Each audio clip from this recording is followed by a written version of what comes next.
Sí, les contamos que la Convención Constitucional vota por estos días en el Pleno las normas relativas a los derechos fundamentales, entre los cuales se encuentra el derecho a la educación. Los artículos ya propuestos están despertando fuertes críticas. Vamos a conversar con Daniel Rodríguez, director ejecutivo de Acción Educar. ¿Cómo está, Daniel? Muy buenos días.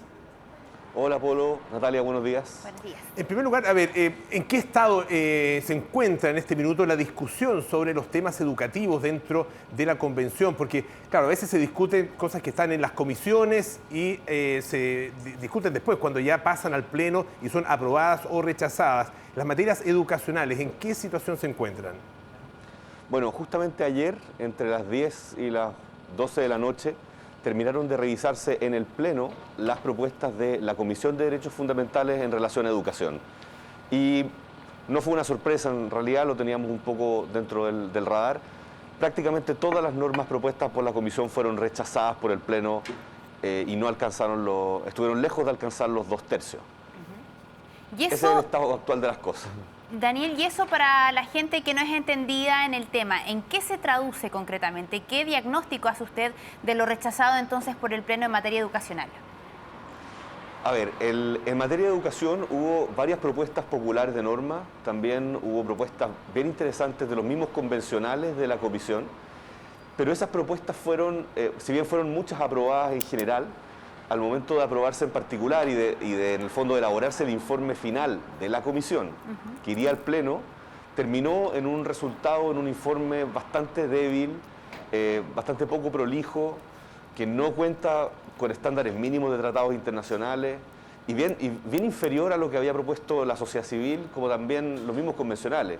Entonces era de alguna manera esperable que el Pleno, al revisar esta propuesta de la Comisión, la primera en educación, la rechazara. Hay un elemento que ha sido importante para algunos sectores, ustedes también lo han puesto de relieve, que es el tema de la libertad de enseñanza y el derecho preferente de los padres a educar a sus hijos. ¿En qué está ese elemento? ¿Fue también estuvo dentro de los elementos rechazados o ni siquiera llegó a discutirse en el Pleno? A ver, en la propuesta que presentó la Comisión está mencionada de alguna manera muy superficial la libertad de enseñanza y el derecho preferente de los padres de manera muy básica, de una manera que no alcanza a satisfacer ni siquiera los tratados internacionales, por ejemplo el Pacto Interamericano de Derechos Económicos, Sociales y Culturales. Y era más o menos esperable que gran parte de los convencionales que apoyan estos derechos, que no son la mayoría lamentablemente, consideraran que la forma en que está redactado fue insatisfactoria. Y por eso varios convencionales apoyaron indicaciones, esto es, propuestas de cambio a lo que estaba propuesto por la Comisión en el Pleno, pero todas esas propuestas de cambio también fueron rechazadas. Lo que mostró ayer el Pleno en educación es que el sector que uno podría decir de la derecha está muy descontento con lo que se ha propuesto y la mayoría, que es la izquierda, no está tampoco de acuerdo sobre qué es lo que hay que incluir. Por lo tanto, no se llegó a absolutamente ningún acuerdo. Ahora, Daniel, usted como lejano de la política, ¿cómo cree que se mejora esto? Quedan poco más de 4 meses para el plebiscito de salida. ¿Qué agregaría usted o quitaría usted de lo que ya está discutiéndose en materia educacional? Creo que la principal crítica que se le puede hacer a la Comisión de Derechos Fundamentales y en algún grado también a la Convención es concentrarse en su propia visión. Es solo trabajar cerrados en su propia mirada y no considerar lo que la sociedad civil o lo que otros actores opinan o creen de cómo debe ser la Constitución en materia de educación o también en otras materias.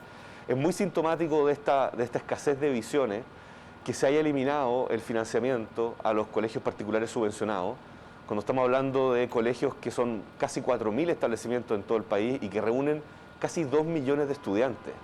Entonces, cuando se deja sin financiamiento a colegios que juntan prácticamente más de la mitad de la matrícula, 2 millones de estudiantes, claramente no se está oyendo lo que ocurre afuera del edificio y tampoco se está considerando la realidad objetiva de qué es lo que hoy día existe.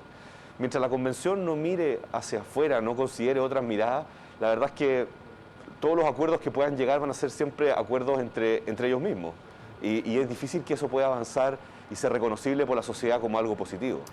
Claro, lo que pasa es que efectivamente muchos convencionales, la mayoría de los convencionales buscan efectivamente hacer transformaciones que sean de fondo y no están satisfechos con la situación que existe ahora, donde tenemos educación estatal, educación particular subvencionada y educación particular pagada, que es la historia, digamos, sobre todo la historia reciente de nuestro país.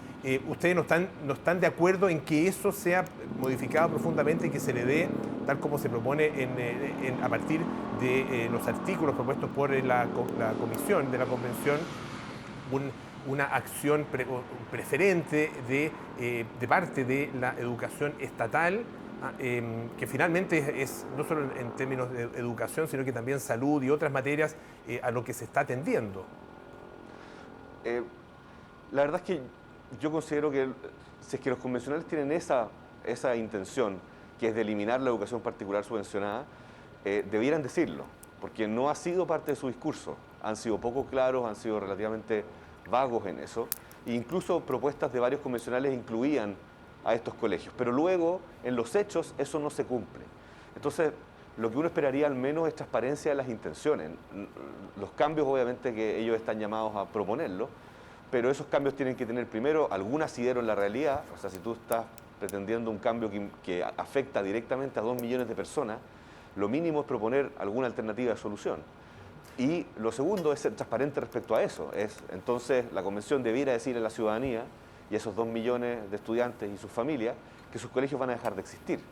Pero eso no lo hemos escuchado. Entonces, lo que queda finalmente, y eso yo creo que es evidente para cualquiera, lo que reina es la confusión y la poca claridad de propósito que tiene la convención. Daniel Rodríguez, muchísimas gracias por estar esta mañana aquí en Tele 13 AM. Que tenga muy buenos días.